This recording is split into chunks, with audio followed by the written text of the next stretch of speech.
We got the fish. We got the fish. It's seafood time. It's petrified fish time. And what the hell is this? PFE01. PFE01. It says so right there. PFE01.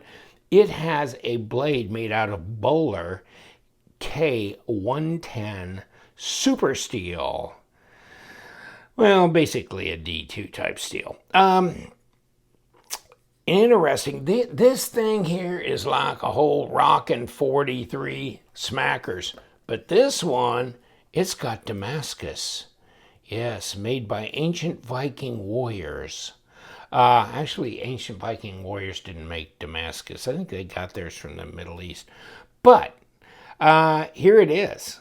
And this has got a Damascus overlay on it.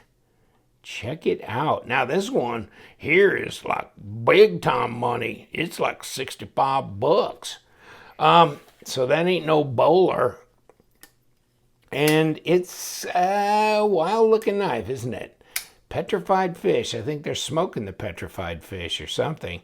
But this is interesting. Maybe not the most practical carry in the world, but then again, okay, I got practical knives all over the damn place around here. So, yeah, this is way cool. And will it cut anything? Oh, maybe. Oh, you gotta touch the paper first before you can cut it. Yeah, that will. How about you, buddy? We're getting down to nothing. Oh, God dang it. I collided with something. Okay. Yeah. So, yeah, I mean, they got a good factory edge on them. The ones I've checked at least do. Drop. Here you go. Watch this. Hit you in the thumb. Right there. It's over the detent ball. It's ready to rock and roll then. Okay? So you don't have a big problem there. And it's not a huge knife, but it's a chunky monkey, and it's all kinds of crazy, isn't it? 3¼ inch blade, must we say, and not even 3-inch cutting edge, but close. So about 81 or 2 millimeter length blade, 7¼ overall length at 18.5 centimeters. Okay, so no, it's not huge, but I bet that's relatively fat, but I might be surprised. 13.9 at 0.54. So yeah, it's 0.55. Okay. Yeah, that's fairly chunky. Probably 3 mil, 0.11. Yeah, close to 3 millimeter blade stock. Okay, that's what you got. So it'll slice, it'll chop, it'll do this. Look at this. And even with the flipper tab, of course, the flipper tab just comes even with that bolster, doesn't it? So that's kind of nice. Here you go. Get you chopping some broccoli, because, you know, it's good for you, right? Or are you going to be baking? Cutting that bacon up. Yeah, I mean, I like it. This is a stonewash bitch, isn't it? Look at this. Look at that stonewash in there. It's like, whew. Yes, you got busy on that. And then these cutaways in here, well, I'm sure that's why it's only 1.4 ounces, because of so much material. Can you imagine what this might have been? I'm joking about 1.4 ounces. 127 grams. Definitely not a super lightweight. Okay. Okay. 4.5 ounces. All right. I mean, I think you're going to get the same weight here, but yeah. With this one, this one's party though, ain't it? And I think the way they're doing this, and I think what they said was this is 9CR18 MOV Damascus. So it's a stainless Damascus. This, of course, is like a 12% chromium. So it's a semi-stainless. But if you got 9CR, so almost 1% carbon, right? 0.9. CR 18. So you got all 18% chromium, 12% chromium. Definitely more stainless.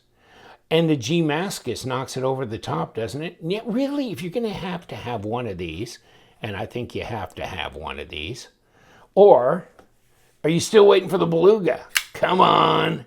Don't lie to me. I know you want this one. I've got the micarta ones on order. Now, I went on the day they came on, October 10th.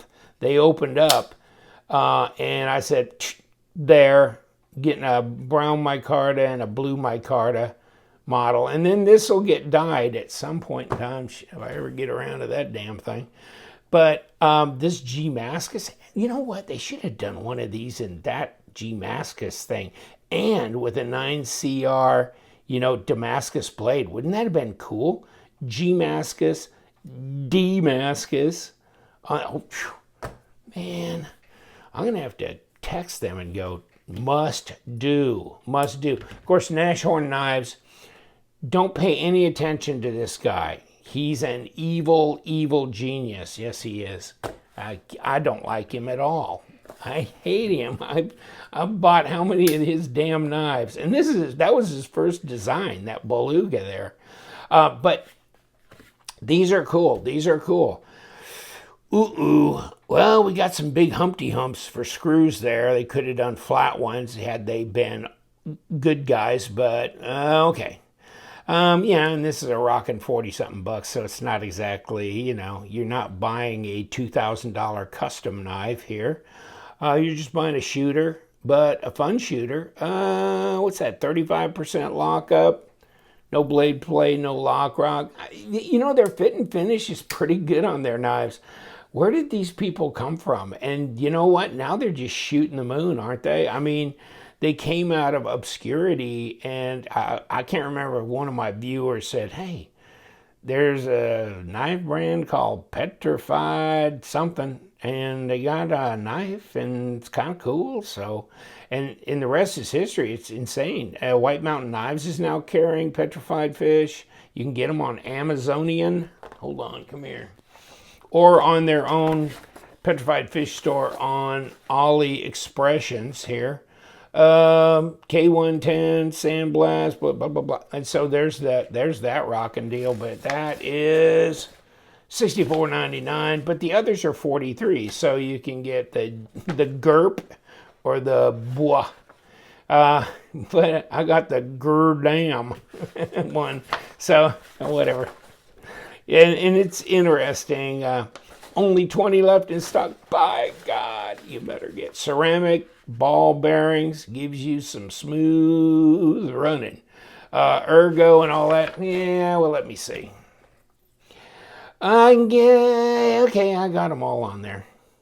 But you can hang right up here. Now, see, this may be the way you want to go operating on this knife. You know what I'm saying?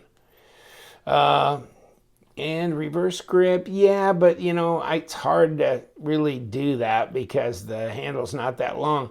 But if you get your little one up here, okay, now that makes more sense right there.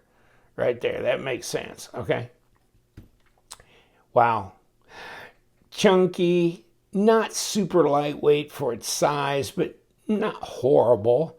And we're going to take them apart, one of the two. I mean, we don't need to take both of them. Let's look at the good-looking one. So nothing special in the box. It just, is a box, right? And I wrote it down. There's the Damascus one.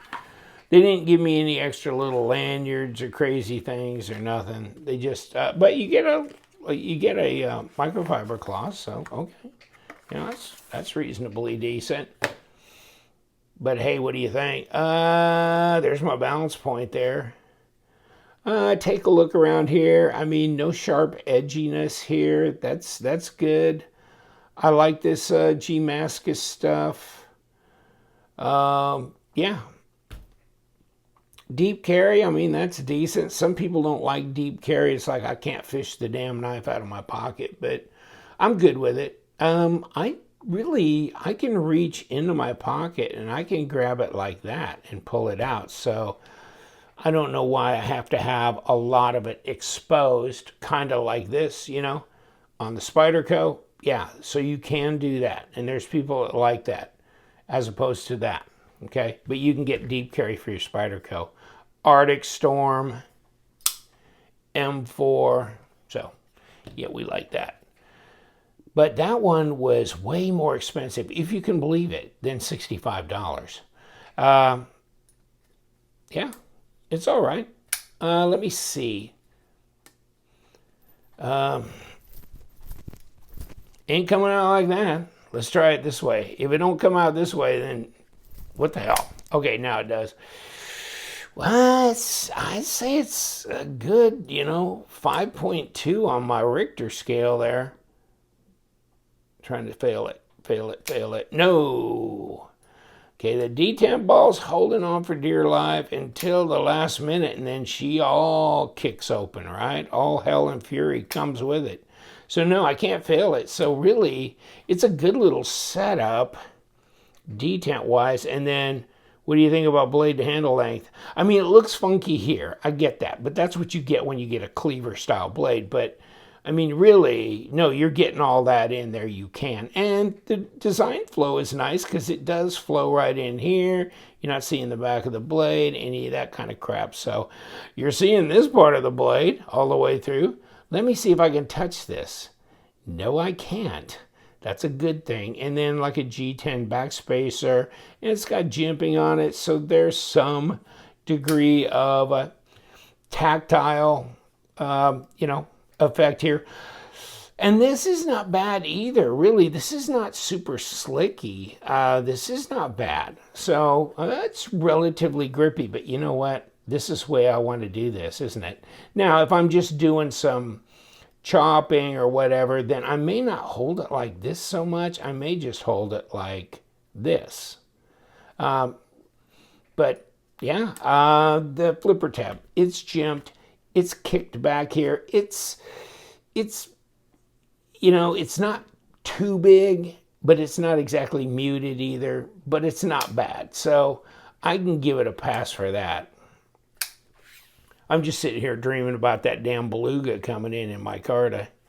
But this one is a real departure from all the other stuff they've done. And I've got all their models, right? I won't sell them off because they ain't worth nothing. I mean, they're like $35 to $55, $65 shooters. I mean, what would be the point, right? So it's kind of like selling my Ganzo knives. Why? So you might as well just keep them around. I do, just in case I'm going to do like a Petrified Fish blowout, which I probably will one of these days, especially when I get my belugas in my Carta. But this is kind of a refreshing interlude. I like it. Okay? Don't ask me why, but I've always been a sucker for a cleaver. Okay? And I used to watch the program Leave It to Cleaver way back in the 60s. So, gosh, Wally. Yeah, it's good. It's good. So, yeah, for the money and the fact that you can get them on White Mountain, if you get it on White Mountain, whenever they get their load in, and you know how logistics has been with, global trade and shit. But then you can use the LTK discount code to get 10% off, so you can do that. Otherwise, I'll give you the other links to where you can buy these, or you can go to the Amazon store and just type in Petrified Fish Knife, and you can get there. Okay? So what do you think? Do you think maybe they shouldn't have done these cutouts? But then it would have been heavier, that's for sure. So, the only comment I've had from anybody else is saying that they liked the cutouts. They liked the fact that you could see the blade through here. So, yeah, and it's not dangerous like you're going to touch it either. So, okay. Talk about easy to clean. That shouldn't be a problem. Okay, let's rip the crap out of this knife. Why not? That way you don't have to ruin yours. Just watch me ruin this one. And here we go. Okay. No problemo there. And looks like we got us a flat spot there on that pivot. So that's why that didn't roll around, right? On that side. And are we number 6s? Of course. They must love the hell out of number 6 screws. They love them more than I do, that's for sure. I like number 8s. I think 8s are great. And kick these out. At least they're coming out, you know what I mean? That's one thing you have to maybe think about when you get into the budget knives, is like, are you going to have a hardware failure somewhere in this mess? And yeah, I really, they've been pretty damn rare. At least, you know, for the budget knives I've been touching, like Ganzo, Kubi, Petrified Fish, you know, all those kinds, Civivi and Sencut, whatever. Okay, so what do we got here? Got another body screw. Get out of here. And this one, oh, didn't fall out. There it is. Are they the, yeah, they're the same length. Okay, we're good. G Mascus. And of course, yeah, you got a cut in area here for that pocket clip, which means it's no bueno for a left-hand carry, right? Nah, not going to happen. Let's see, we got no extra screws holding that liner in place, so everything ought to come away, and then you've got a ceramic detemp ball, and then kick this open. What do we got? Okay, we're good, and you can see the squared off area on that pivot where that thing's going through. Get your butt over here. Come on, move, move. Okay. And what do we got? Well, we got ceramic bearings. I mean, they look as good as bearings I've seen in $200, $300 knives. So, all right. Not that that would be the most expensive component, but okay. And then we got the, you know, the flat spot on this little dog here. So it's flat, and that's that. And then that hooks up your logo, so that stands right. And you got a flat spot here too. So otherwise, hey, all right. Feeling along here. No, it doesn't feel overly sharp or you know, to be a problem. And then of course you got your back spacer, which is nice. I like a back spacer. Obviously, lanyard hole I didn't mention. I just wanted you to figure it out on your own. In other words, I forgot. All right, Petrified Fish, push, and here we are. Flat spot through, mission accomplished. Don't need a steel washer. We've got steel liners. And I would add at least 1 or 2 quarts of lube on that, just to make sure.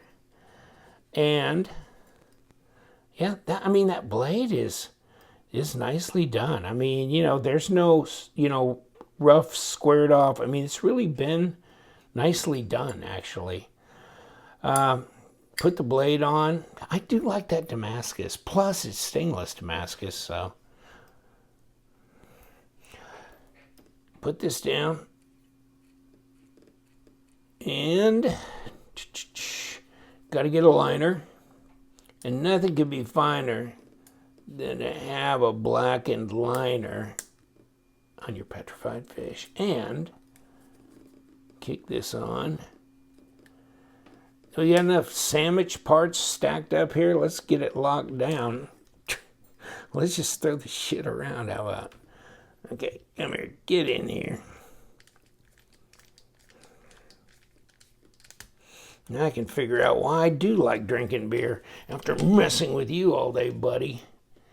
Gotta have a little relaxation moment. Okay, come here, come here. Then I like doing it on camera too. Staring through a damn camera. Okay, come here. Get in there. Yeah, but I mean, no hardware failures here. It's easy in, easy out. Thank God for small favors. I mean, you're always like, oh, thank you, Lord. Please. When I see Metal Complex the other day do a meme or something on his Instagram about losing a freaking screw into the carpet, and it just freaking disappears. It's like, where the hell do they go? I mean, they are, oh God. I'll bet if I took my recliner apart, I got enough like screws and parts because I'm an idiot. I'll sit there and just put a towel in my lap. It's like, this is really a bad idea, really bad idea. Sure enough, I mean, I just keep doing it again and again. I'll lose a screw, I'll lose a bearing ring. And it's like, it cannot have gone that far. Oh yeah, it can. I mean, it got beamed up. I mean, there was an alien ship up there. It just picks up the knife parts from my place. They're just absolutely gone. Okay. This is good. This is pretty reasonable. Okay. And it's centered. So, congratulations, everybody. Let's celebrate. Almost forgot about old gray fish here. You know what? You know, you could throw it in some blue RIT dye. You know, I like that liquid RIT dye. And liquid for synthetics. But I don't know that it makes that much difference, but it's the liquid. But you could do a royal blue, and it would be way more blue. But navy will almost make it look black, so no. And then I don't know what other colors you could probably put a red in there and make it kind of maroon-ish. So if you wanted to do that, but I'll get some rustled up someday when I've got guts and the time to rip everything apart, hang it on wires, get the water boiling in all the pots. Look like I've got a witch's cauldron thing going on. All right, I'm going to leave you to it. You know what? The PFE01. Damascus or non. Both, I think, are interesting knives. I think they're fun. I don't think they're like the most sensible carry in the world. But I'm glad they did them. I am. I think it's cool that they came out and did that. So I'm going to leave you to it, my friends. We love them knives.